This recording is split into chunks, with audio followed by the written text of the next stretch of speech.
সব রীতি ভেঙে নতুন দৃষ্টান্ত স্থাপন করলেন তারেক রহমান। মহান শহীদ দিবস ও আন্তর্জাতিক মাতৃভাষা দিবসের প্রথম প্রহরে তিনি শুধু ফুল দিয়ে শ্রদ্ধা জানাননি, ভাষা শহীদদের রুহের মাগফিরাত কামনায় বেদিতেই দাঁড়িয়ে সম্মিলিত মোনাজাতের আয়োজন করেছেন।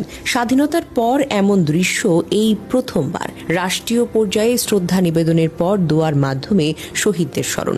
ভাষা আন্দোলনে শহীদদের জন্য শহীদ মিনারে মোনাজাতের নজির শেষবার পাওয়া গেছে 1953 সালে। বহু দশক পর আবার রাষ্ট্রীয়ভাবে সেই দোয়া ফিরে এলো। সামাজিক যোগাযোগ মাধ্যমে এই ঘটনা ব্যাপকভাবে প্রশংসিত হয়েছে। অনেকে তো একে প্রথা ভাঙার সাহসী উদ্যোগ বলে অভিহিত করেছেন, আবার কেউ কেউ ঐতিহাসিক মুহূর্ত হিসেবে দেখছেন। দীর্ঘদিনের ট্যাবু ভেঙে শহীদ মিনারে মোনাজাত ফিরিয়ে আনার তারেক রহমান জাতির কাছে একটি সাহসী ও দূরদর্শী নেতা হিসেবে প্রতিষ্ঠিত হয়েছেন। তারেক রহমানের এই কাজ বাংলাদেশের রাজনৈতিক সংস্কৃতিতে নতুন দিগন্ত উন্মোচন করে, যেখানে ধর্ম, ঐতিহ্য, জাতীয়তাবোধ একসঙ্গে মিলে মিশে একাকার হয়ে গেছে।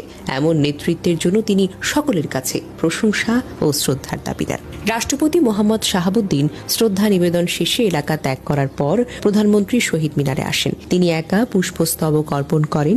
এরপর বেদিতে দাঁড়িয়ে পশ্চিমমুখী হয়ে মোনাজাতে অংশ নেন। সংশ্লিষ্টদের মতে অতীতে কোনো সরকার প্রধানকে এভাবে বেদিতে দাঁড়িয়ে দোয়া করতে আর দেখা যায়নি। প্রধানমন্ত্রীর পর বিরোধী দলীয় নেতা ও বাংলাদেশের জামাতে ইসলামের আমির ডক্টর শফিকুর রহমান শ্রদ্ধা জানিয়েছেন। তিনিও সম্মিলিত দোয়া মোনাজাতে অংশ নিয়েছেন।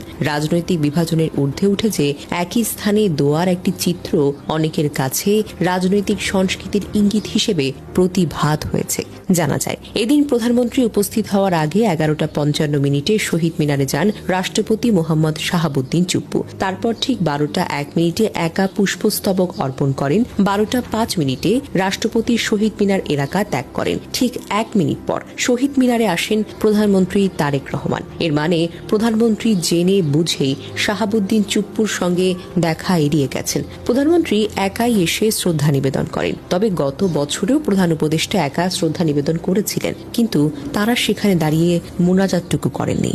প্রধানমন্ত্রী হিসেবে তারেক রহমানের শ্রদ্ধা নিবেদনের পর ভাষা শহীদদের মাগফিরাত কামনায় মিনারের সামনে পশ্চিমমুখী হয়ে দোয়া মোনাজাত করেন। অতীতে কোনো সরকার প্রধান তা করেনি। তবে বিএনপি যদি আজকে ক্ষমতায় না থাকতো, তাহলে মোনাজাত করা নিয়ে আজ রাতে বিএনপিকে উগ্রবাদী সাম্প্রদায়িক দল হিসেবে সমাচ্যুত করে দিত কালচারাল এলিট এবং উগ্র অসাম্প্রদায়িকতা। ইসলামাইজেশন আখ্যা দিয়ে কালকের কাগজে দীর্ঘ কলামে লেখা হতো, যেহেতু বিএনপি এখন ক্ষমতায়, তাই জ্বললেও আপাতত কিছুই বলতে পারবো না। এরপর প্রধানমন্ত্রী তার মন্ত্রী পরিষদকে নিয়ে শ্রদ্ধা নিবেদন করেন। তারপর প্রধানমন্ত্রী স্ত্রী কন্যাকে নিয়ে নিবেদন করেন। এবারে প্রথম কোন সরকার প্রধান পরিবার নিয়ে শ্রদ্ধা নিবেদন করলেন। এটাও তো নজিরবিহীন ঘটনা। প্রধানমন্ত্রীর পর শ্রদ্ধা নিবেদন করেন বিরোধী দলীয় নেতা ডক্টর শফিকুর রহমান। তিনি বিরোধী জোটের পক্ষে পুষ্পস্তবক অর্পণ করেন।